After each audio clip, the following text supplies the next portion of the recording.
축복합니다. 우리 옆에 있는 분에게 이렇게 인사하겠습니다. 하나님의 나라는 우리 모두의 것입니다. 이상하지 않으십니까?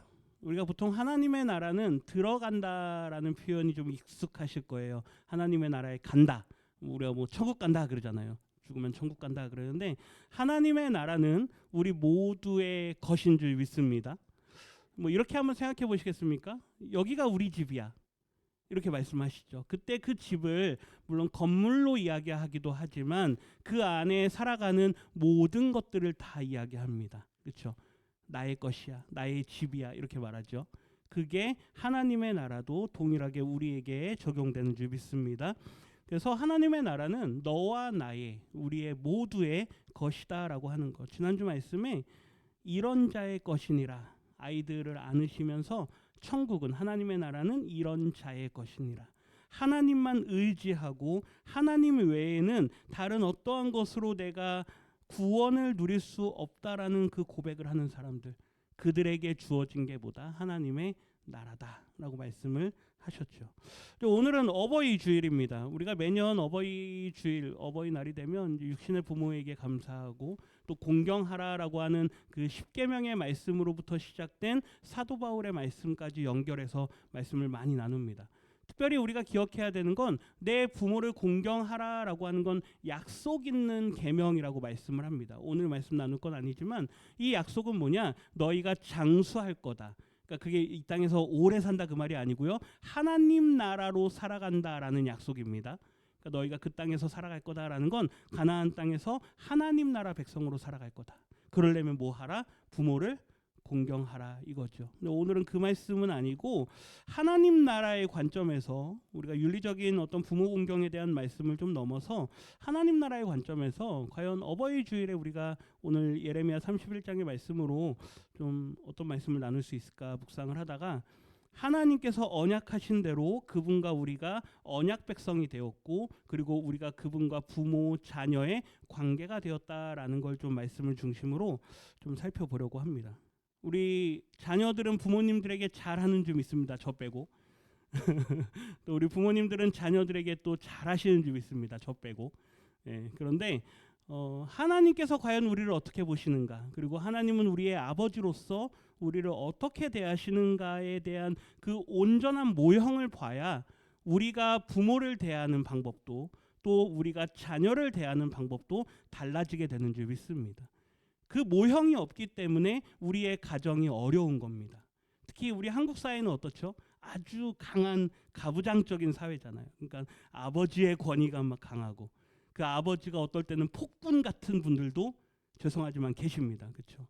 그러한 밑에서 자란 자녀들은 올바른 가정의 모습을 보고 배울 수가 없었다라는 거죠.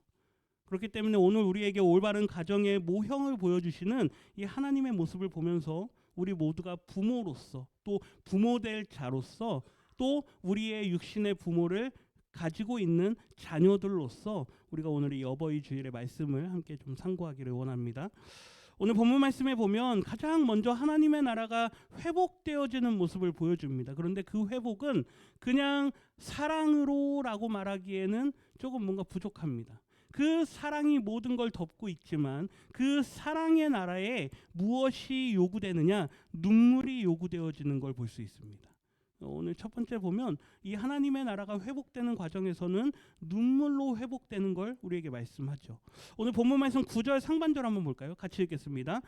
그들이 울며 돌아오리니 나의 인도함을 받고 강구할 때에 내가 그들을 넘어지지 아니하고 물 있는 계곡의 곧은 길로 가게 하리라. 아멘. 하나님의 나라의 회복이 무엇으로 시작되느냐? 눈물로 시작됩니다. 이스라엘 백성들이 포로가 되었었고 징계를 받았고 자신들의 죄악으로 인해서 무너졌습니다. 하나님의 말씀을 순종해라. 하나님의 말씀을 순종해라. 그 말씀을 따라 살아가라 그랬는데 그들이 그거를 어겼습니다. 그러한 상황에 있을 때 하나님 앞에 회개하며 눈물로 돌아오는 사람들을 하나님께서 보여주십니다. 죄 때문에 그리고 모든 것을 상실했기 때문에 또 그들이 가야 할 길을 잃었기 때문에 하나님 앞에 눈물을 흘리며 나오게 되는 거죠. 하나님께서는 그렇게 눈물로 돌아오는 사람들을 다 안으시는 줄 믿습니다. 받으시는 줄 믿습니다. 가장 먼저 우리에게 하나님께서 원하시는 건 너희들이 돌아오라라는 겁니다. 하나님께서 우리에게 원하시는 건 돌아옴이라는 것이죠. 바라기는 우리가 어느 곳에 있던 다시 언젠가는 주님께로 돌아가게 되시는 우리 성도님들이 되시기를 주님의 이름으로 부탁드립니다. 신앙이 좋을 때도 있고 안 좋을 때도 있습니다. 어떤 사람은 지금 내가 믿음이 아주 바닥에 있어서 예배드리러 가는 것조차 아주 싫을 때도 있습니다. 뭐 인생의 무게가 얼마나 무겁습니까? 되어지는 일들이 하나도 안 되고 내가 예정했던 일들, 계획했던 일들이 다 내 계획과는 반대로 돌아갈 때 하나님이 어디 계시냐? 그렇죠? 하나님이 살아계시면 나한테 이러실 수가 있느냐라고 하는 게 우리 인간의 연약함입니다. 그런데 그곳에 있을 때라도, 그러한 상황일 때라도 하나님께서는 우리가 주님께로 돌아오기를 원하시는 줄 믿습니다. 뭐 하면서 돌아온다고요? 눈물 흘리면서 돌아온다고요. 맨날 그러잖아요. 천부여 의지 없어서 뭐 하고 옵니다? 손 들고 옵니다. 예. 그렇게 돌아올 날을 우리 하나님께서는 기다리신다라는 거죠. 이사야 49장을 한번 보십시오. 13절인데요. 같이 읽겠습니다. 하늘이여 노래하라, 땅이여 기뻐하라, 산들이여 즐거이 노래하라. 여호와께서 그의 백성을 위로하셨은즉 그의 고난당한 자를 긍휼히 여길 것임이라. 아멘. 하나님 앞에 우리가 기뻐하고 노래할 수 있는 이유가 뭐냐? 하나님께서 우리를 긍휼히 여기시기 때문이라는 이야기죠. 이 긍휼히 여긴다라는 게 불쌍히 여긴다라는 이야기입니다. 나는 불쌍한 사람이 아닌데 왜 나를 불쌍히 여기지? 죄송합니다. 내가 거지인가? 뭐 이렇게 반응할 수도 있습니다. 근데 그 말이 아니에요. 우리를 불쌍히 여긴다라는 건 하나님 없이는 세상의 그 어떤 곳에서도 도움받을 수 있는 게 없는 사람들이라는 이야기입니다. 내가 아무리 세상에서 어떤 권력을 가지고 있고 내가 어떤 배경을 가지고 있고 내 재산이 얼마만큼 있다 하더라도 우리 모든 인생들은 하나님 없이는 그 어떤 한순간도 온전하게 살아갈 수 없는 존재들인 줄 믿습니다. 근데 모르죠. 그거를 모릅니다. 그러니까 하나님께서 어떻게 여기신다고요? 불쌍히 여기신다고요. 긍휼히 여기신다고요. 그 중에서도 돌아온 자들, 내 백성을 위로하여서 그들의 고난 가운데에서도 우리를 긍휼히 여기시는 하나님께서는 우리가 돌아오기를 원하시는 줄 믿습니다. 부모들이 그러잖아요. 부모들이 내 자식이 지금 어떤 상황이든 아무리 세상에서 어떤 죄를 저지르든 뭐 어떤 잘못을 하든 결국에는 내 자식이기 때문에 내 자식이 돌아오기를 기다리는 게 누구의 마음입니까? 부모의 마음이잖아요. 정말로 내 자녀를 사랑하는 부모는요, 어찌됐든 그들을 뭐합니까? 기다립니다. 돌아오기까지 기다리죠. 우리 하나님도 마찬가지인 줄 믿습니다. 아니요, 하나님의 마음이 그렇기 때문에 우리 부모들이 그러는 줄 믿습니다. 그게 우리 인간에게 부여된 본성이에요. 하나님의 부모로서의 마음이죠. 하나님은 그 눈물 속에 우리에게 찾아오시는 분이신 줄 믿습니다. 오늘 9절 하반절 한번 볼까요? 본문인데요. 같이 읽습니다. 나는 이스라엘의 아버지요 에브라임은 나의 장자니라. 아멘. 나는 이스라엘의 아버지다. 여기서 말하는 이스라엘은 북이스라엘인데요. 하나님 앞에 늘 우상 숭배하고 범죄했던 백성들입니다. 그럼에도 불구하고 나는 그들의 뭐다? 아버지다. 이 에브라임도 마찬가지예요. 에브라임도 북이스라엘이에요. 저들은 우상 숭배의 아주 배신의 대표입니다. 사실 이 에브라임은 북쪽 이스라엘 전체를 대표하는 대표 지파이기도 합니다. 근데 하나님께서 그래요. 그들은 나의 뭐다? 장자다. 내가 그렇게 사랑하는 나의 아들이고 나의 백성들인데 그들은 끊임없이 나를 향해서 배신하고 늘 나에게 등을 보이는구나. 그런데 보세요. 내가 그들을 어떻게 키웠는지 아느냐? 호세아에 보면요. 이렇게 말씀합니다. 우리 호세아 11장을 한번 볼까요? 1절입니다.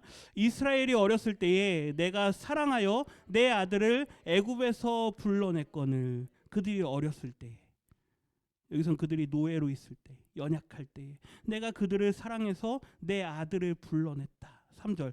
내가 에브라임에게 걸음을 가르치고 내 팔로 안았었다. 그러니까 아이가 걸음을 뗄 때 얼마나 즐겁습니까? 아이가 말을 할 때 얼마나 즐겁습니까? 그 아이를 품고 그 아이를 사랑해 주는 게 부모의 마음이죠. 내가 에브라임에게 걸음을 가르쳤다. 내가 내 팔로 그를 안았다. 4절 보세요. 내가 사람의 줄 곧 사랑의 줄로 그들을 이끌었고 그들에 대하여 그 목에서 멍에를 벗기는 자같이 되었으며 그들 앞에 먹을 것을 두었노라. 얼마나 내가 그를 사랑했는가. 내가 이스라엘을 얼마나 사랑했는가. 나의 장자로 여겼는데 그들은 그런데 나중에 보면요 계속 배신하고 배신합니다. 그럼에도 불구하고 하나님은 어떻게 해요? 돌아오라. 기다리시는 거죠. 하나님께서는 눈물 흘리며 돌아오는 자들을 맞으시는 하나님인 줄 믿습니다. 왜요? 우리의 누구이기 때문에? 아버지이기 때문에. 여기서 말하는 아버지를요 우리의 육신의 경험의 아버지 상으로 이해하시면 안 돼요. 우리의 육신의 아버지들은 인간의 연약함을 가지고 있습니다. 또 문화적인 분위기 속에서 배우지 못했던 그런 것들도 있습니다. 옛날 부모들하고 요즘 부모들은 다르죠. 옛날 아버지들하고 요즘 젊은 아버지들 다르죠. 우리는 어르신들이 많으시니까 요즘 젊은 아버지들 보면 어떻습니까? 옛날 아버지하고 다르지 않습니까? 완전 다르잖아요. 그게 학습되지 못한 것들이 이제 많이 학습되고 있기 때문에 그렇습니다. 자녀들을 어떻게 대해야 되는지. 옛날에는 무조건 혼내고 때리고 했는데 그러지 않고 어떻게 아이들을 훈육하는지. 이런 것들이 시대가 변하고 사회가 변하고 문화가 변하니까 계속 학습이 되는 겁니다. 그런데 그것도 연약합니다. 온전하지 않죠. 누가 온전하십니까? 우리 하나님이 온전하십니다.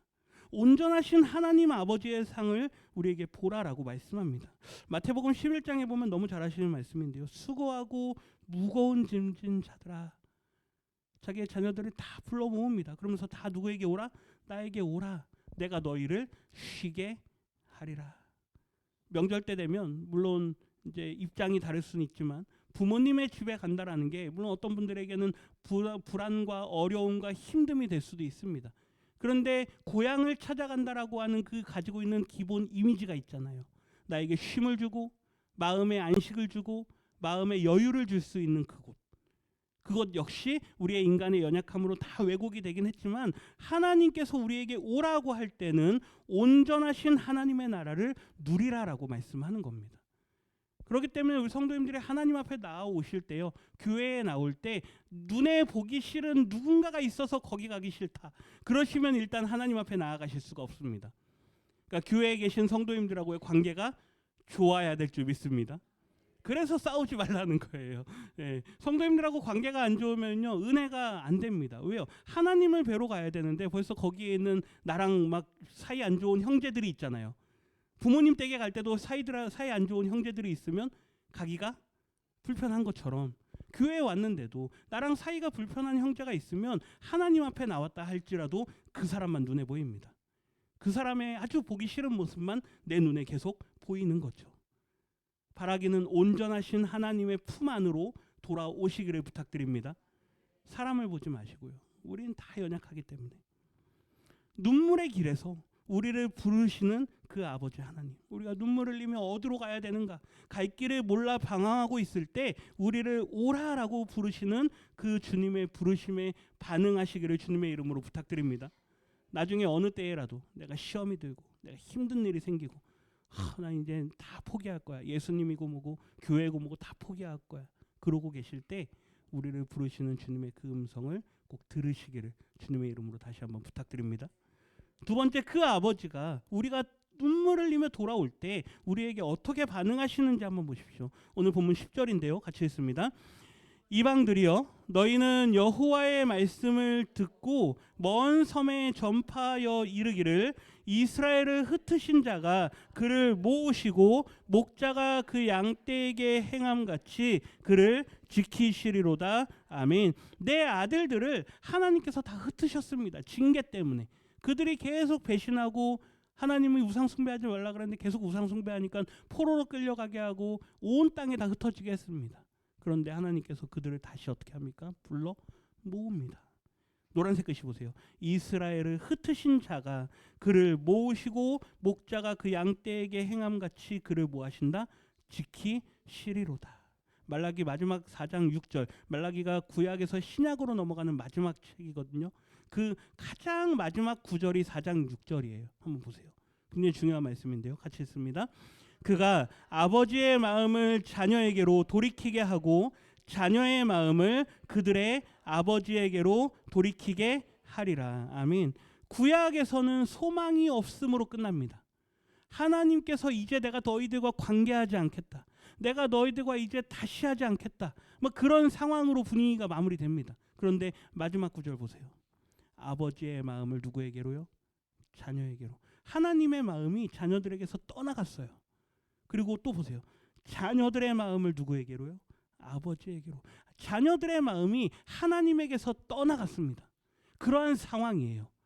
그러한 상황에서 하나님께서 어떨 때는 성문을 닫아버려라, 성전문을 닫아버려라, 나한테 와서 예배 드리지 마라. 우리 월상 예배 드리는데 월상 예배도 드리지 마라. 뭐 아무것도 절기도 지키지 마라. 하나님께서 막 얼마나 마음이 불편하신지요. 그런데 보세요. 그가 오면 다시 아버지의 마음을 누구에게로요? 자녀에게로. 자녀들의 마음을 누구에게로? 아버지에게로 돌이키게 하리라. 예수님이 오시면 이 모든 게 가능한 줄 믿습니다. 우리가 헤매고 있을 때 우리에게 누가 찾아오셔야 됩니까? 예수님께서 찾아오셔야 돼요. 그래야 우리가 아버지께로 돌이키고자 하는 그런 마음이 생기게 된다는 거죠. 우리가 눈물을 흘리며 하나님 앞에 회개할 수 있는 이유는 우리의 죄를 깨닫기 때문입니다. 우리가 하나님 앞에 범죄하였습니다. 우리가 하나님에게로부터 등을 돌렸습니다. 그걸 깨닫기 위해선 예수님께서 우리에게 찾아오셔야 되는 줄 믿습니다. 그래서 저를 한번 따라해 주십시오. 예수님, 어느 때에라도 저와 함께 해 주십시오. 예수님이 우리에게서 떠나가 계신 것 같지만 주님은 늘 우리와 함께 하십니다. 그걸 우리가 모를 뿐이죠. 그래서 나와 함께 하시는 그 예수님을 의지하면서 내가 주님께로 돌아가겠습니다. 내가 하나님께로 돌아가겠습니다. 그러한 고백을 드리시는 우리 성도님들 되시기를 부탁드립니다. 우리가 잘 아는 누가복음 15장에 보면 그 세 가지 비유가 나와요. 잃은 양을 찾은 이야기, 그 다음에 잃은 드라크마 동전을 찾은 이야기, 그 다음에 잃었던 아들을 찾는 이야기. 우리가 탕자 비유라 그러잖아요. 그 탕자 비유를 보면 그 아들이 아버지가 살아계심에도 불구하고 자기에게 주실 상속을 달라고 합니다. 그 말은요, 아버지 당신은 살아계시지만 이미 뭘로 내가 여기겠습니다. 죽은 자로 여기겠습니다. 그 말입니다. 이것만큼 불효가 어디 있습니까? 그랬던 아들이에요. 당신이 살아계시지만 나에게 주셔야 될, 죽은 후에 나에게 주시게 될 그 상속의 절반을 나에게 주십시오. 아버지를 아버지로 인정하지 않는 아들입니다. 그가요, 먼 곳에 가가지고 어떻게 합니까? 막 방탕하잖아요. 다 써버립니다. 그 다음에 노예의 신분까지 들어가거든요. 그가 돼지들이 먹는 음식조차도 얻어먹지 못해요. 그러한 상황에서 보십시오. 그가 어떻게 합니까? 돌아가리라 라고 생각을 하게 됩니다. 그 생각을 하게 되는 이유가 뭘까요? 그 생각을 하는 이유가, 내가 아버지에게로 돌아가리라 라는 생각을 하는 이유는 갈 곳이 없기 때문입니다. 바꿔서 얘기할까요? 갈 곳이 오직 아버지만 있기 때문인 줄 믿습니다. 우리에게는 돌아갈 곳이 아버지밖에 없다라는 거죠. 하나님 외에는 우리가 돌아갈 곳이 없다라고 하는 게 그 탕자가 깨달았던 겁니다. 비록 내가 품꾼 중에 하나가 될지언정, 내가 아들의 신분은 그거는 내가 꿈도 못 꾸고 이미 나는 아버지를 뭘로 여겼으니까요. 죽은 사람으로 여겼으니까 그거는 내가 꿈도 꾸지 못하지만 내가 품꾼 중에 하나 정도로 나를 여기시도록 내가 그에게 돌아가겠다. 그가 돌아옵니다. 오늘 15장 20절에 보면요, 이렇게 기록해요. 아직도 아버지의 시점입니다. 그가 이제 돌아오는 모습을 아버지가 멀리서 봅니다. 이걸 보면 늘 그를 기다리고 있었던 걸 볼 수 있어요. 아직도 거리가 먼데 그가 오는 걸 볼 수 있다라는 걸, 늘 그 자리에 가서 언제나 돌아오나 하면서 그를 기다리고 있었다라는 거죠. 아버지가 그를 보고 측은히 여겨 달려가서 어떻게 합니까? 목을 끌어안습니다. 우리 지난주에 예수님께서 아이들을 앞에 세우시고 어떻게 한다고요? 품에 안으신다고요. 네. 강하신 분이 그 어리고 연약한 자들을 안으시는 게 하나님께서 아이들을 대하는 모습이었다면, 오늘 똑같이 그의 아들을 대하시는 모습이 우리에게 이렇게 보여줍니다. 그의 목을 끌어안고 그의 입을 맞추고 그에게 반지를 끼워주고 옷을 새로 입히고 신발을 신기고 그의 아들의 그 지위를 회복시켜 주십니다. 우리가 하나님 앞에 눈물을 흘리며 돌아올 때 하나님께서 우리를 맞아주시고, 너는 여전히 내 아들이다. 나는 여전히 너의 아버지다. 비록 너는 내가 죽은 자로 나를 여겼을지라도 너는 여전히 내 아들이고 나는 여전히 너의 아버지이다 라고 말씀하시는 줄 믿습니다. 그러니 돌아오셔야 돼요. 네. 돌아오셔야 되는 거죠. 로마서 보세요. 사도 바울이 이렇게 고백하는데요. 8장 15절 같이 읽겠습니다. 너희는 다시 두려워하는 종의 영을 받지 아니하고 양자의 영을 받았으므로 우리가 아빠 아버지라고 부르짖느니라. 아멘. 너희는 다시 두려워하는 종의 영을 받지 아니하고, 그 탕자 둘째 아들이요 얼마나 두려웠겠습니까? 나 돌아가면 죄송합니다. 맞아 죽는 거 아니야? 그렇죠? 아버지한테 막 그 아버지가 막 저 잡아 죽여라 막 이러는 거 아니야? 막 그 정도의 두려움입니다. 그럼에도 불구하고 아버지에게 돌아가는 겁니다. 돌아가면 뒤에 보세요. 양자의 영을 받았으므로, 이 입양한다라는 게 우리 생각의 입양하고는 조금 다릅니다. 어쨌든 우리를 하나님께서 다시 아들로 받아주시고, 뒤에 보세요. 우리가 뭐라고 한다고요? 아빠, 아버지라고 부르짖는구나. 네. 아빠라고 부릅니다. 이게 우리 한글 아빠가 아니에요. 그냥 저 사람들도 아빠라 그러네. 근데 발음이 똑같아요. 이게 아람어인데요. 아빠라고 하는 게요.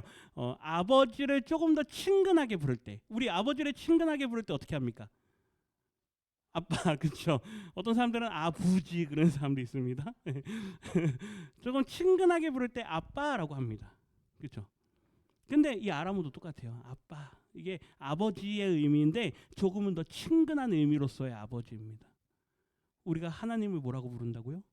아버지. 예수님도요. 너희는 이렇게 기도하라. 하늘에 계신 우리 아버지요.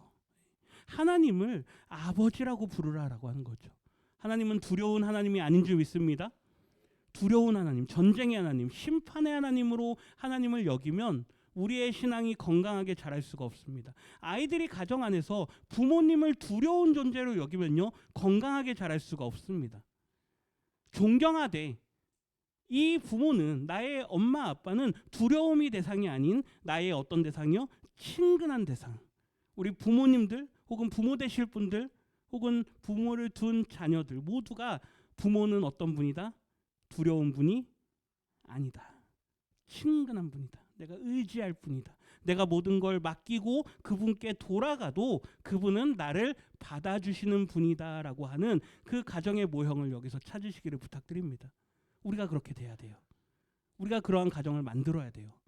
이 사회에서는요, 그러한 가정을 기대할 수가 없습니다. 왜요? 첫째, 자녀도 안 낳으려고 하고 결혼도 안 하려고 하고 모든 게 물질을 기준으로 생각을 하기 때문에 가정이라고 하는 것의 가치가 이제 물질에 다 넘어졌습니다.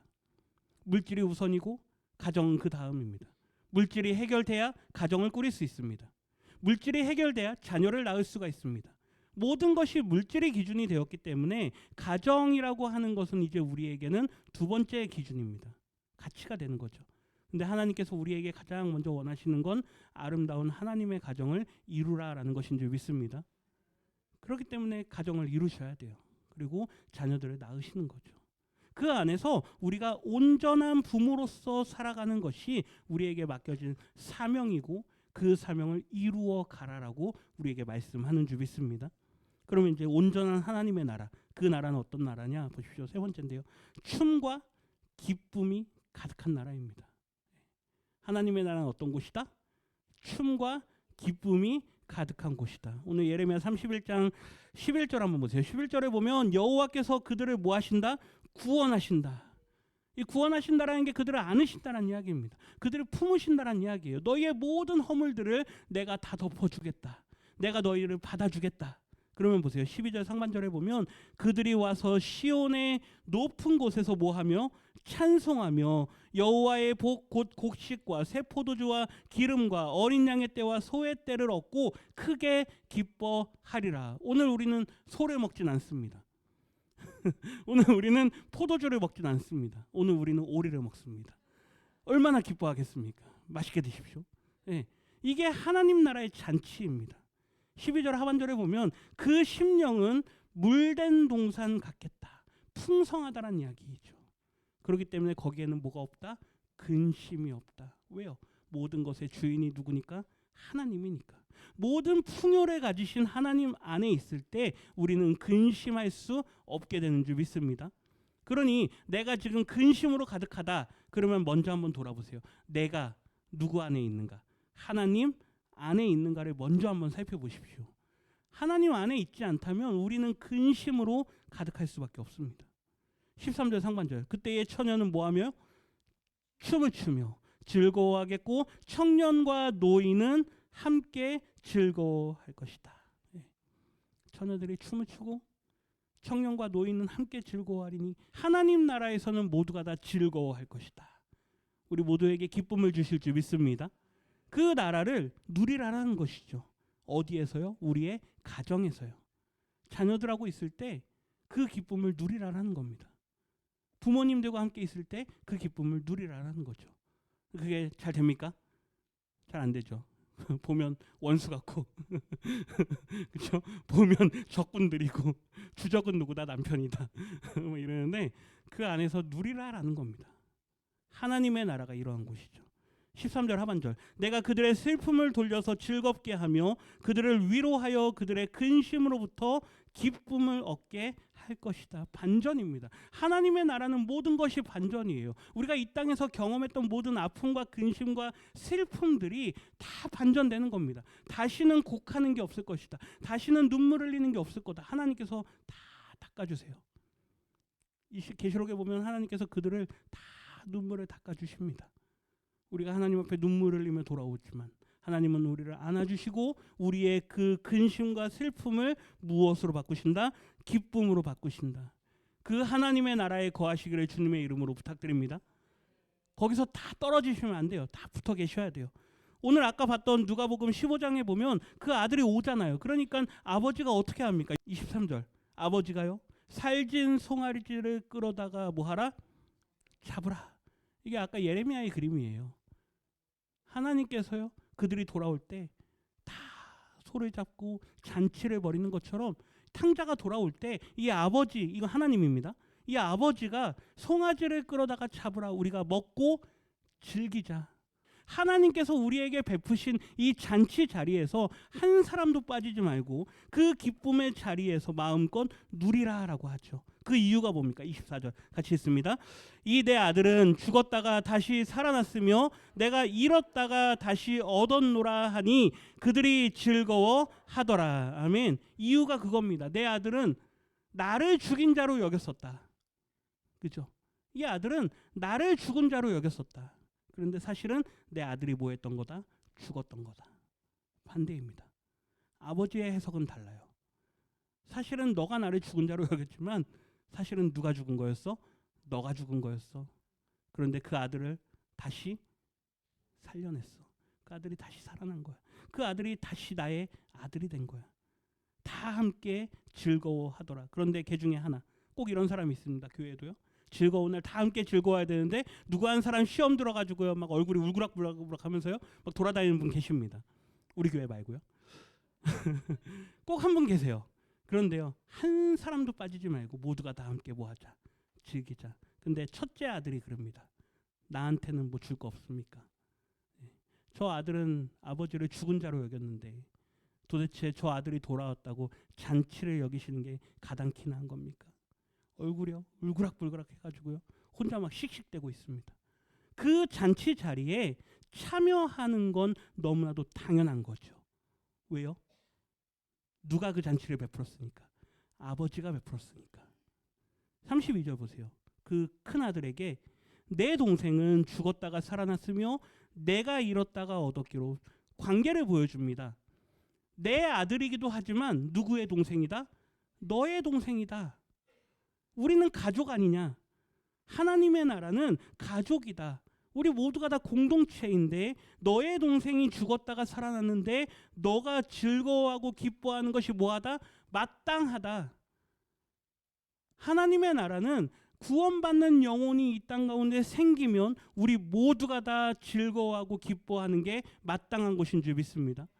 그러면 하나님 나라의 백성으로 한 영혼이 돌아오면 우리 모두가 다 뭐하는 게 마땅하다? 기뻐하는 게 마땅하다. 네. 성도님들이 다 기뻐할 때까지 저는 계속 할 겁니다. 한 영혼이 돌아오는 걸 하나님께서 뭐 하신다고요? 기뻐하신다고요. 누구의 마음이니까? 아버지의 마음이니까. 로마서 말씀 읽고 마칠 건데요. 로마서 9장에 보면 25절에 보세요. 호세의 글에도 이르기를 내가 내 백성 아닌 자를 내 백성이라. 내가 너희들은 이제 내 백성으로 삼지 않겠다. 그랬는데 그들을 어떻게 해요? 다시 내 백성이라. 내가 너희들을 이제는 사랑하지 않겠다. 라고 했던 너희들을 내가 다시 뭐하겠다? 사랑한 자라 부르겠다. 26절 너희는 내 백성이 아니라 한 그곳에서 그들이 살아계신 하나님의 아들이라 일컬음을 받으리라. 우리 모두는 하나님의 아들이라 부름을 받는 자들인 줄 믿습니다. 그럼 반대로 우리는 하나님을 누구라고 부르시겠습니까? 아버지라. 둘째 아들이 돌아온 이유는 돌아갈 곳이 없기 때문입니다. 누구 외에는요? 아버지 외에는. 하나님 외에는 돌아올 곳이 없기 때문에 하나님께 돌아오는 줄 믿습니다. 울며 돌아오는 우리를 기다리시는 아버지, 우리를 다시 안아주시는 아버지, 함께 춤추고 노래하게 하시는 그 아버지, 그 아버지 안에서 아름다운 하나님의 나라를 누리시기를 주님의 이름으로 부탁드립니다. 너는 여전히 내 아들이다. 나는 여전히 너의 아버지다. 혹시 육신의 아버지의 연약함으로 힘든 시절을 보내셨습니까? 우리의 아버지 되시는 하나님 안으로 들어오시기를 부탁드립니다. 그 안에서요 참된 기쁨과 즐거움을 한번 누려보십시오. 너와 나의 하나님의 나라는 아버지께로 돌아온 사람들의 것인 줄 믿습니다. 이 한 주간도 그 은혜 가운데 거하시기를 주님의 이름으로 부탁드립니다. 기도합니다.